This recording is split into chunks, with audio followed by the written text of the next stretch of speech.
all game in that 31-3 blowout loss. So with only 3 wins on the season, head coach Kevin Stefanski was asked about his job security. I don't get into those type of things, Mary Kay. I would just tell you, my focus, our football team's focus is solely on the Buffalo Bills, and obviously watching the tape today, that's our focus, but that's all we really care about. So who has more at stake, Canty? Is it Shedeur Sanders? Because we know he gets the rest of the season to audition effectively for his job. Or is it Kevin Stefanski, who might be out of his job soon? Well, Courtney, I'm going to say it's Shedeur Sanders. Kevin Stefanski is a 2-time NFL Coach of the Year, and even though he hasn't covered himself in glory this season, if he gets clipped in Cleveland, he'll have another job. Likely this hiring cycle, with all of the expected openings that we anticipate at the end of the regular season. With Shedeur Sanders, I don't know that he will have a better opportunity.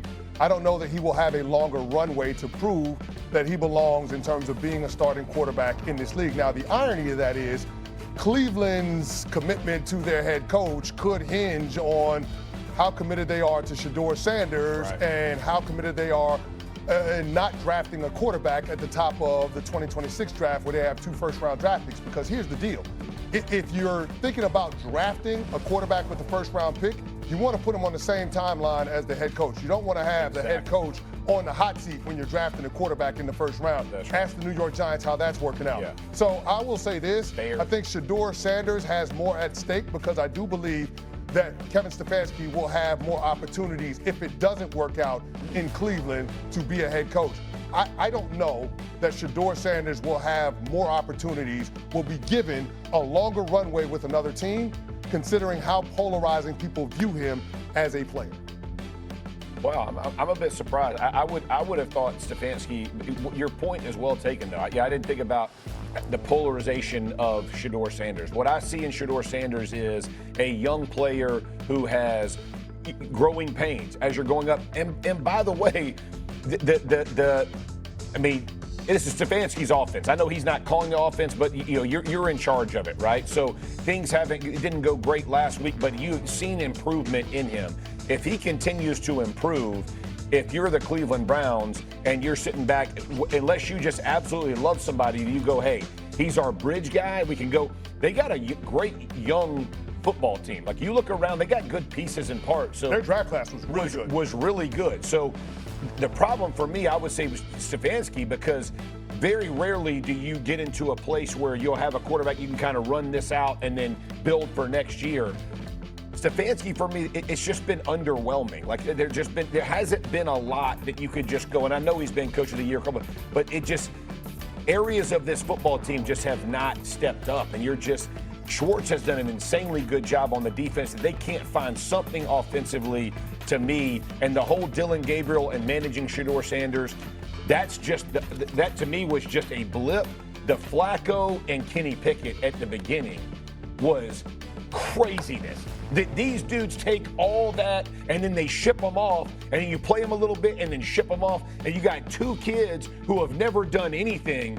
That, to me, is malpractice. Like, you literally gave them no chance to be successful, and that's the part that I take to, because as a player, you and I both realize, man, your chance of success was minimal at best when you got that type of opportunity. Here's the thing that I think we have to look at, guys.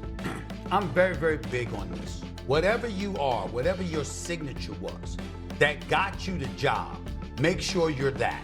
Like, if DeMeco Ryan was in Houston and their defense sucked, we'd have a problem. Because being the defensive coordinator in San Francisco is what got you that damn job. The same applies to Saleh in San Francisco before he took the Jets job. We got to remember, when Aaron Rodgers arrived, there were expectations for the New York Jets because their defense was something you thought you could hang your hat on because Saleh was there, okay? Before Woody Johnson came in, derailed and disrupted everything, and the Jets have been a joke ever since. What you do, what your signature is, fellas, is what I hang my hat on.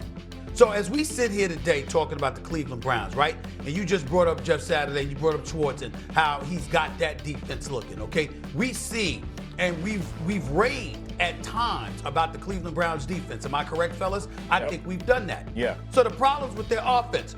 What was Kevin Stefanski before he arrived in Cleveland? Right. He was the offensive coordinator for the Minnesota Vikings, okay?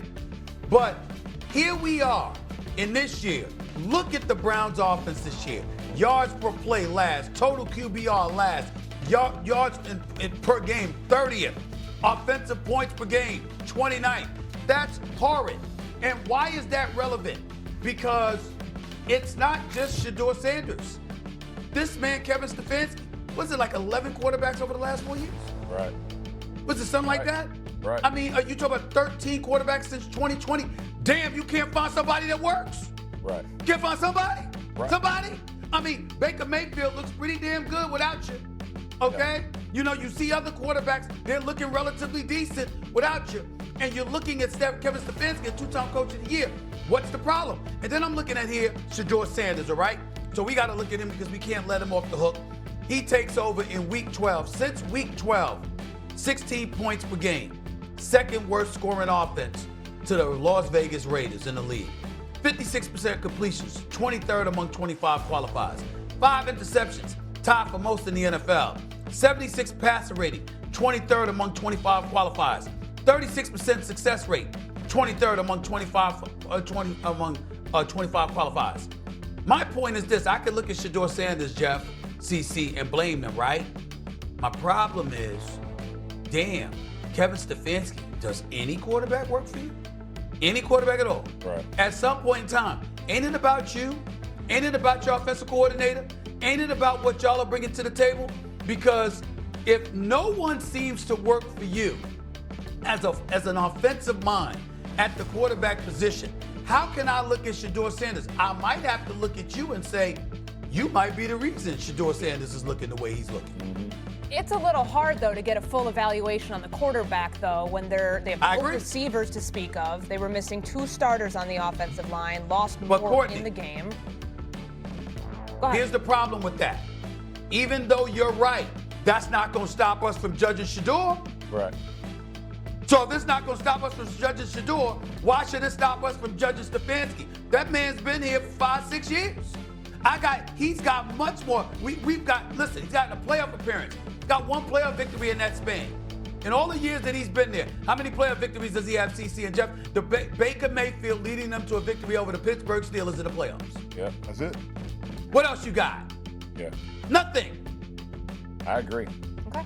All right, we're going to leave this one here because you are not going to want to miss this. Coming up next, Stephen A's top 5 teams after Week 15 in the NFL. Remember, the list is fluid. It better be. Plus, Alabama and Oklahoma square off the college football playoff Friday. Paul Feinbaum joins us to let us know what's at stake for Kalen DeBoer in this rematch. Roll Tide. Let's go.